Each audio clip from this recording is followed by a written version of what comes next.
ভোটারদের ভয় দেখানো মহিলাদের শ্লীলতাহানির অভিযোগ ঘিরে ভোটের আগেই তপ্ত বহরমপুরের 26 নম্বর ওয়ার্ডের অভিযোগ পেয়ে সেখানে পৌঁছন কংগ্রেস প্রার্থী অধীর চৌধুরী। তার অভিযোগ, তৃণমূলের দুষ্কৃতীরা হুমকি দিচ্ছে, কংগ্রেসকে ভোট দিলে বাড়ি ভেঙে দেওয়া হবে। মহিলারা প্রতিবাদ করায় তাদের শ্লীলতাহানি করা হয় বলে অভিযোগ। এসপিকে ফোন করার পর আইসি সেখানে পৌঁছন। পরে অভিযুক্তদের গ্রেফতারের আশ্বাস দিলে অধীর চৌধুরী সেখান থেকে চলে যান। যদিও স্থানীয় তৃণমূল নেতা নারুগোপাল মুখোপাধ্যায় বলেছেন, তৃণমূলকে বদনাম করতেই অধীর চৌধুরীর মদদে এসব কাণ্ড ঘটছে।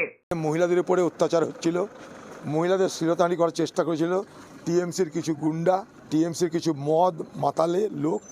তাদের একটাই বক্তব্য, এখানে কংগ্রেস পার্টিকে ভোট দিলে তোমাদের এই বিল্ডিংয়ে থাকতে দেবো না, বিল্ডিং আমরা ভেঙে গুঁড়িয়ে দেবো। মহিলারা প্রতিবাদ করেছে, তার জন্য তাদেরকে নাইটি ছিঁড়ে শ্লীলতাহানি করার চেষ্টা করা হয়েছে। এখানকার সব মহিলা যখন তারা প্রতিবাদে মুখর হয়েছে, সেই সমস্ত হারমাদদের দল তারা এখান থেকে পালিয়েছে।